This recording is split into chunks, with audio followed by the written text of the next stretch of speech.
For this video, I want to talk about 6 things that I like to try to do in order to deal with and overcome fear when it comes to paddling in situations that might be outside of my comfort zone.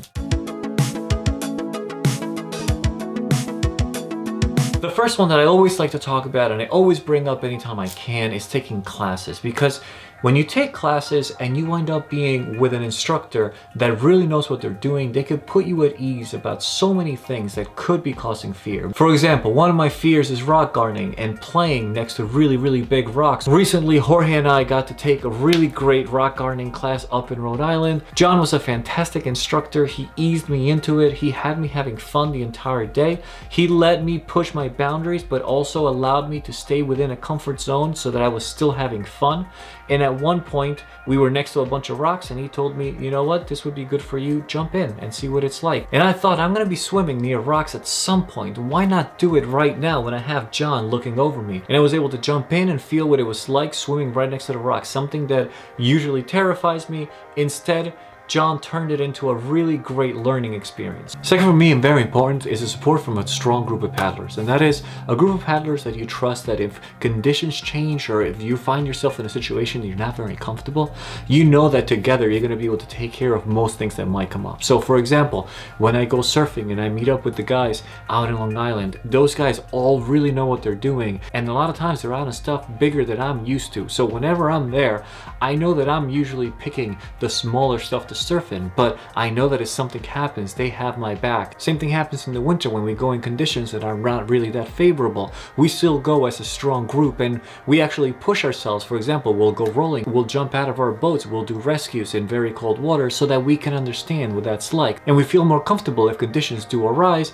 that we've done it before, we know what to do, and we can take care of each other. Third one for me is pacing, and it'll be completely different for each person. For example, my buddy Jorge and I, we have a completely different approach. He sees big waves, he's not comfortable, he goes right for it right from the beginning. For me, I usually chicken out and I go and play in smaller stuff first and I build myself up to it. But I'll give you a quick example from our trip to Lumpy. We went out to a spot that was awesome. There was smaller stuff to play with, slightly bigger stuff to play with, and there was really big stuff that some of the more advanced people were playing in. Now, I started in the smaller stuff and then I made my way to the slightly bigger stuff. And the thing is, at this point, the river started pushing out. So very quickly, I was getting pushed. And so I didn't feel comfortable just turning around and trying to surf every time, because I would look over and then 1 or 2 waves down, they were much bigger than I expected. So what I did was pace myself. I spent time pointing into the waves and just holding my spot. And then I would sit sideways to the waves. And then I would sit with my back to the waves. And then I would try to feel comfortable just sitting there, actually without the paddle in the water at all, just letting the waves pick me up and drop me. And if I saw something that was a little bigger than I thought, bracing into them. And then eventually I started rolling in slightly smaller stuff, but I started to see how it felt to roll down the wave, to roll before the wave, to roll sideways to the wave. And that way I was getting more and more comfortable. I started turning around and I started trying to catch some of the stuff. Now the fourth one I think sometimes can be the hardest one, and that's practice. So seat time.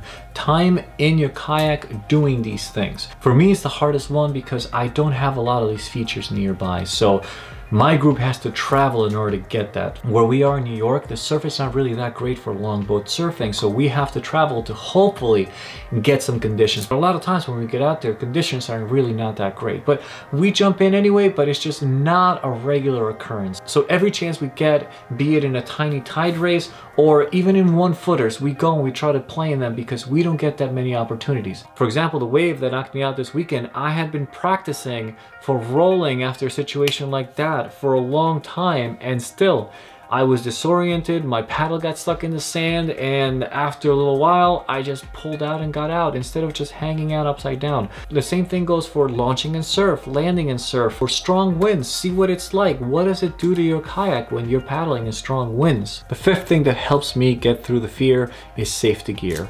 Knowing that I'm wearing the right things to overcome whatever it is that's going to happen. So wearing a helmet when I'm surfing or I'm going rock gardening, wearing the right amount of layers or wearing a dry suit if if I know the water's gonna be cold. Having a knife, having a whistle, having a VHF radio so I can call for help, making sure your skirt comes off easily, a tow belt, a contact toe. These are all things that help me feel like I'm a little bit safer and I am able to focus on what I'm doing. A lot of times when we go playing in rougher water or we go surfing and the water's just a little bit chilly, I'll wear my neoprene hood. I know I don't need it, but I know that when I'm upside down, I'm warm, I'm toasty, so I don't feel as worried about going under. I feel more adventurous and I'll actually go after slightly bigger waves because I don't mind getting capsized. I don't mind hanging out upside down. And it's those little things sometimes. It's safety gear, or it could be just gear that makes you feel more comfortable doing whatever it is you're doing. And the last one, and I use this one a lot, and that's visualization. And what it is going into whatever you're doing and thinking ahead of time of what you're gonna do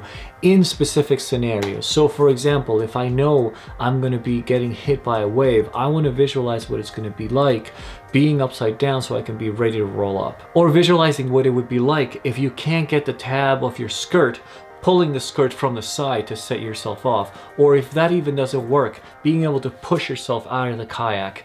So having lots of things visualized ahead of time so that if that happens, it becomes more of muscle memory rather than, oh no, I'm in the situation, what do I do now? Once again, the perfect example is this wave that knocked me out. I keep using it as an example because it's fantastic. One, I didn't brace correctly when I dropped into the wave, and two, once it knocked me out, I didn't roll back up. These are two things that since it happened and since I've been watching the footage, I've been non-stop visualizing what I'm gonna do next time I'm in that situation. Visualization also really helped me when I was learning to roll. I would sit on my living room floor with a paddle and then think about what it felt like going through the motion.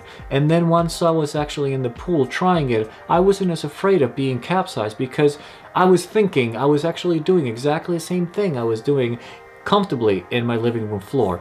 So sometimes visualization can also help with that. It just makes you feel more comfortable with what it is you're doing rather than all of it being a brand new experience. So those are some of the things I like to try to do. I like to share with you guys, and I want to show my mistakes and how I try to get better through time, through effort, through practice. I've also been trying to take more and more classes from different instructors to see what everybody has a slightly different method, and I love learning from different people. So please drop a comment below and let me know what you like to do. So I hope that was helpful. Please reach out with any questions. Subscribe if you'd like. I'm always trying to put these videos out, and as always, look over Kayak Hipster. Thank you for watching and see you next time.